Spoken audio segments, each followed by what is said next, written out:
A recent real estate study showed that Los Angeles has the most unaffordable housing in the entire country. The median price of a home here just topped $900,000. Needless to say, that means home ownership is becoming a pipe dream for many people. But while a solution to the big picture may take decades, there are some small pieces of the puzzle coming together every day. One of the big puzzle pieces is Habitat for Humanity. The Affordable Home Ownership Program works with volunteers, corporations, and donors to make home ownership possible for low-income families and individuals. Most recently, they purchased vacant homes in El Sereno, which will be rehabbed and offered to those who could otherwise never afford them. Another small puzzle piece comes to us from the Fullerton School District. That's where a junior high school woodworking class constructed a tiny home that may soon house a struggling local family. Philanthropy and work skills, too. Can't beat that. Fox 11 News in Depth starts right now. Hello, everyone. I'm Hal Eisner, and this is Fox 11 News in Depth. For years, a section of Los Angeles County between the 210 and 710 freeways lived in limbo. The project to bridge the gap between the two freeways, turning them into a seamless highway, was abandoned years ago, but homes originally purchased by the state's transportation department have languished, in some cases remain vacant, and largely have been awaiting demolition. Now, though, a new plan could rehabilitate those houses and give chance for home ownership to low-income residents. A number of those properties are being picked up by Habitat for Humanity, which will refurbish them. And joining us right now to talk about that is the CEO for Habitat for Humanity in the San Gabriel Valley, Brian Wong. Good to see you, Brian. Thanks so much for joining us. You and I were out in El Sereno recently looking at some of these homes your organization has purchased or is in the process of trying to purchase. And let's kind of set the stage here. There are literally hundreds of homes in this path, and a number of organizations are looking to do what you've done. The number, I believe, is 420. Is that right? Somewhere in that area, yes. Good to see you again, Hal. Good to see you. And so what about the various organizations that are trying to do what your organization is doing? Sure. So originally, as you're well aware, this is a long process. Caltrans has been buying properties since the early 60s. As a matter of fact, one of the houses we're purchasing goes back to 1961. So there were a total of 17 different organizations that were approved by Caltrans to purchase homes in this swath of land between the 710 to replace the 710. And that 17 organizations includes Habitat for Humanity. That's correct. That's correct. These These organizations all are looking to purchase these, refurbish these, and make them available for people who can't really afford homes. That's what you've done. You've closed escrow on 2 of them. Tell me about, yes. I think you said you wanted to have somewhere between 15 and 20? That's right. So we have been awarded 15 different properties, 11 with homes on them, 4 with vacant lots on them. And we're hoping to create between 20 and 25 affordable home ownership opportunities. This is really the big difference between us and many of the other participants in the area. They're looking to do affordable, very low income or low income rentals, and we're looking to do home ownership. We looked at this one home that was on a corner. It was pretty decrepit. I mean, windows boarded up, vacant for years, off its foundation. Stairs were crooked. So what do you do to these places? Do you have to level them? Yeah, that's a great question. I mean, a lot of these homes have been vacant for a long period of time, and they're in pretty bad shape. A lot of them are physically unsound. But what we do is we go through and we rehabilitate them ground up. And one of the things that Habitat prides itself on is to make sure that we don't change the character of the neighborhood. So we'll put in extra time and money to make sure that the houses are as they were meant to be, fit into the visual aspect of what the community looks like. Let's see if my memory is correct here. What you're basically doing is price tagging these homes once finished at under $250,000. Am I right on that? Yes. And then what you're doing is you're putting these out for people to have, but somebody cannot buy these things and then flip them. That's correct. That's correct. So all these properties will go to first-time home buyers. They'll never spend more than 30% of their income on their mortgage. They will have a deed restriction on them that will keep these houses affordable for the next 45 years. So if in fact they do sell these properties, they must sell it to another affordable family. You've already started working on these couple of homes you already closed escrow on, right? We're trying. We're trying. We're definitely out there and starting the process to make sure that they're ready to go. Got a lot of volunteers ready to help you? A lot. We can always use more. That is one of the trademarks of Habitat, is to have the community be a part of this entire process. I think one thing a lot of people probably don't know or even understand is all of this was sort of preceded by legislation, the Roberti Act, and I believe there was another act that sort of set the groundwork for how this is to be done, because Caltrans was never designed to be a landlord, and yet in many of these homes, they are the organization accepting the rent for the people living inside. So now it's time to basically move Caltrans out of that business, get them back to what they do, and get organizations like your nonprofit doing what you do best? Absolutely. So all of the homes that we've taken possession of are vacant. And they've been vacant from the time we entered into a purchase agreement all the way up until this point in time. And so now all of our time and effort is to get these houses into livable shape and to change some lives. You know, there are some public meetings coming up that I know that you're looking forward to, because you're going to be presenting information about how you buy these homes. They're both in English and in Spanish. Well, why don't you explain that real quick? Obviously, the sales price for having a mortgage of $225,000, where housing prices regularly exceed $800,000 to $900,000, makes it a very popular program. Remember, we don't give houses away. We sell houses, we make them affordable. That means you have to qualify for a mortgage. And so to get the guidelines, to understand what's going on and how it works and how we select the homeowners, we're going to have a number of home ownership sessions, information sessions. One will be held on the 13th, another on the 22nd, as you mentioned, both in English and Spanish, at Barrio Action Youth and Family Center, right there in El Sereno.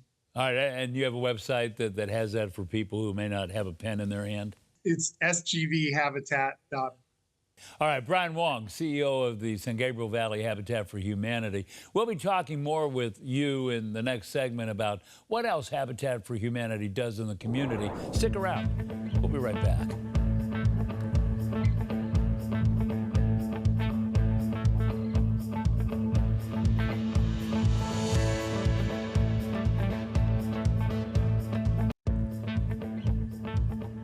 Welcome back to Fox 11 News In Depth. I'm Hal Eisner, and back with us again is Brian Wong, the CEO for Habitat for Humanity in the San Gabriel Valley. You know, Brian, Habitat for Humanity has been around for quite some time. So give us a little Habitat 101, how long you've been around, what you do in the community, besides the project we just talked about. Sure. The big picture is Habitat for Humanity was founded in 1976 by Linda and Millard Fuller. Around the mid-'80s, our former president, Jimmy Carter, and his wife, Rosalind, became volunteers.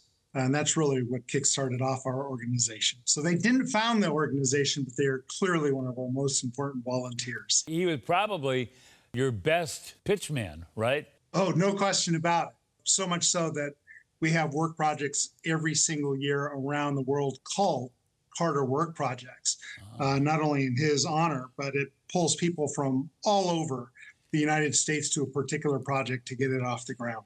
Well, you just don't build homes like that. What you do is you help maintain homes for people who may be facing challenges, right? Well, we do that as well. You know, so part of what Habitat does is not only build house, which we're probably most well known for, but our real goal is to sustain affordable housing. That means that we do a lot of home repairs as well. You know, when we talk about Jimmy and Rosalind Carter and the impact they've had on your group, Talk about for a moment the influence. I know you mentioned the inspiration for these projects, the Carter projects, but what did they do? Was it like a shot of B12? Absolutely. It's really difficult, when you think back and how difficult our political world is today, when you see a president take time out of their day because there is a cause that is so important. You can't help be attracted to it. You look into it, as you can see, he's done 2 projects here in California, and they've had a dramatic impact. As the housing crisis in LA just continues to go through the roof, over $900,000 for a house, it's just not sustainable. We need to do things to drive these prices down. Yeah, we talk about the former president, we talk about the former first lady, but there are many, many, many, many volunteers that you have. What's the number of volunteers you have? And they're just as committed as the Carters. Oh, absolutely. In any given year, we'll have 1,000 people who are working on our various projects. As you can see through some of these pictures, we can't build these houses without them. We rely not only on the generosity of our donors, but on the generosity of people to give their time and energy to put these houses up. How do people volunteer? Oh, once again, that website that I gave you, wealth of information. This is where you can go to and volunteer. You'll see what the different projects are. We have 4 different projects going on right now. So you get to pick where you want to go, when you want to go. And the important thing to remember is we expect that volunteers have no ability whatsoever. So we're there to help you, train you, and thank you for helping the community out. Well, even if you're like me and you're all thumbs, right? But, I gather and I understand that people who want these homes have to participate in the process. Yes, that's part of our process. So in order to participate in purchasing a Habitat home, you have a number of obligations that you have to meet. And one of them is for the family to put in up to 500 hours of volunteer time. And you can do that both on the work site itself. And there's a number of family members who are physically not able to work on a construction site. So they have the opportunities to help in other ways at our restores, for example, which is our retail stores, or in the office or marketing or any other type of way that'll help move the mission of Habitat. You have a program called the ADU, as in Apple David Union program. What is the ADU program? Yes, the ADU program. So it's auxiliary dwelling units. They're also known as granny flats, the small little houses in the backyard of people's homes. Right now, about 20% of the new houses that are being put up in LA County are ADUs. So it's an important source of affordable housing stock. And right now, especially in the San Gabriel Valley, we have a number of funding sources in which we can basically put up an ADU, which is a dwelling unit, typically 2 bedrooms or less, 800 square feet or so, and do most of the financing. So it is an incredibly efficient way for low-income families who currently own homes to generate additional income. All right, one more time because we're running out of time. Your website for those who might want to volunteer, donate, or learn more about the meetings coming up with regard to the homes that you're going to be putting out there in El Sereno. Sure, sgvhabitat.org. And there you can find out where you can volunteer, how you can participate in the home ownership information courses, or how you can get low interest rate financing for ADUs. All right. Brian Wong, good to see you again. Thanks for joining us. Great the CEO of you, the Habitat for Humanity for the San Gabriel Valley. All the best. Keep us posted on your projects. You bet. And coming up next on Fox 11 News in Depth, we look at what could be a mini Habitat for Humanity taking place at Nicolas Junior High School in Fullerton. 8th grade students there just built a beautiful tiny home during their woodworking class. I can't wait to talk to these guys. We'll show you more right after this break. Don't go away.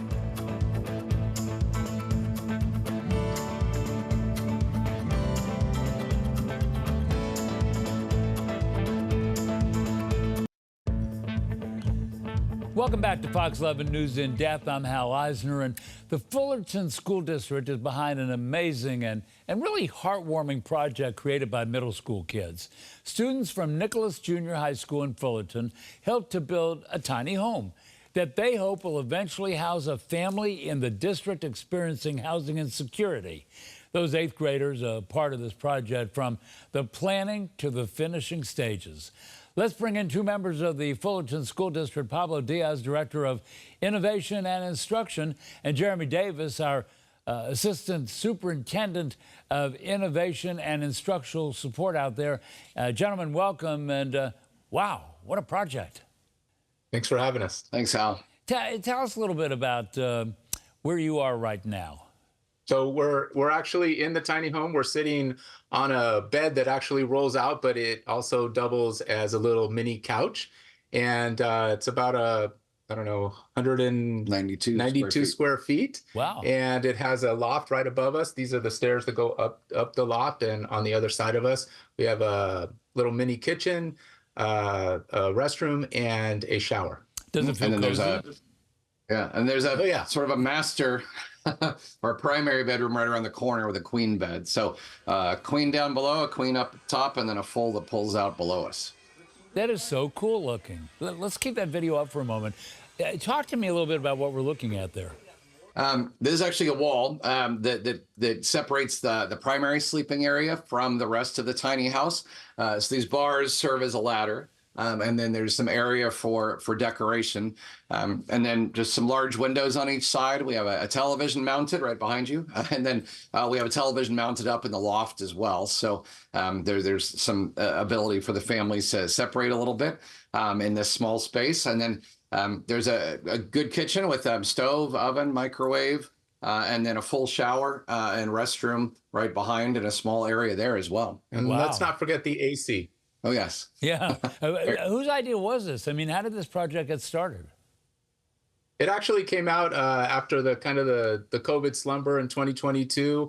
Our district wanted to get back to innovating, and our department got together with myself and a few colleagues, and we hashed out some ideas, and we pitched the superintendent along with Jeremy and our other assistant superintendent of human resources. And we pitched this idea of the tiny home, one, because we still had a woodshop in our class or here in our school district, and we knew that the woodshop 2 class could handle this, and as well as knowing that the students can help somebody in our community. So that's kind of how it all began. I'm gonna date myself here, but when I was in woodworking class a long time ago on a planet far, far away, I remember making little birds out of wood, and that was our project. Nothing like this. I mean, what's the plan for this house? What's the hardest part that the kids have to deal with when dealing with this? You know, there were a number of things. We got the plans actually from a young lady named Anna White, who has a wonderful blog online. She lives up in Alaska, and she makes tiny homes and furniture. And so we found her plans, and they looked amazing. And our architect said, yeah, these are really good. We're going to make a couple little tweaks for California, but these are great. We can build on this. So really the students were mentored constantly, which was great. We have a company called New Dimensions that helped us out a lot. So things like the high up roof, because we are on a trailer, because we'll tell you in just a minute how we're going to roll this over to another property for where the family is going to live. But you're 12 feet in the air working on the roof. So instead of doing that, the adults would do that. Well, the students would have an area down below where they were learning roofing skills instead. So it was really neat to see the students go through each piece. The teacher, Mr. Vidalis, who was just awarded top middle school teacher in the state this year because of this project, they all built these little tiny 1/12 models. So they all knew, okay, this is how I'm going to frame a window. This is what the walls are going to look like. So each of them had to build sort of half model before they even got started here on the trailer itself. This is incredibly impressive. I mean, how valuable are these skills for these kids? They're enormous. You talk about real world learning in school, and a lot of times it's just talked about. these students are actually doing it. And with all the other interviews that they've been doing, they've gained a lot of other skills in the area of communication. But knowing that their hearts have been changed too, because they know it's all going to one of our homeless families that's identified in our district, it's huge. You know, I was going to ask you about their reaction, because I would imagine that they have sort of a multi-layered feeling of reactions. It's got to be that they're proud of what they've done. It's got to be that they feel hopeful for somebody else who's going to benefit from what they've done. That it has to have helped their confidence. I mean, there's got to be a whole lot of stuff going on there. Absolutely. In talking with a few of the students, they've talked about how in the past they were really independent workers, and they like doing projects on their own. But now they understand how important it is to work as a group and to collaborate together. But then there's that big servant leadership piece that I think has been really important for them, as they've realized. We actually had 3 groups. We had our woodshop group, which last year, Mr. Vidalis watched over all of his woodshop 1 students to see who had the drive and the perseverance and the skills, and asked them, would you like to be a part of woodshop 2? We're going to build a home. So there was some choice amongst the students to go up into this other class, this advanced level. But then also we have an ASB group. They're leadership kids, where we've taught them, shouldn't say we, Pablo has taught them some great video editing skills. We've given them some great cameras.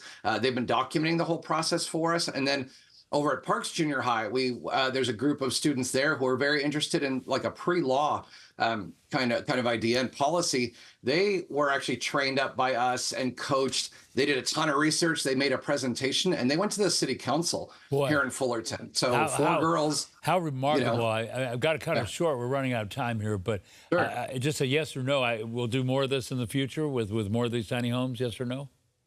Yes. Yes. Thumbs up. Okay, great. Jeremy Davis, Pablo Diaz, and share with the kids my personal congratulations. This is very impressive, and thank you so much for joining us here. Fox 11 News in Depth will continue right after this break. Don't go away.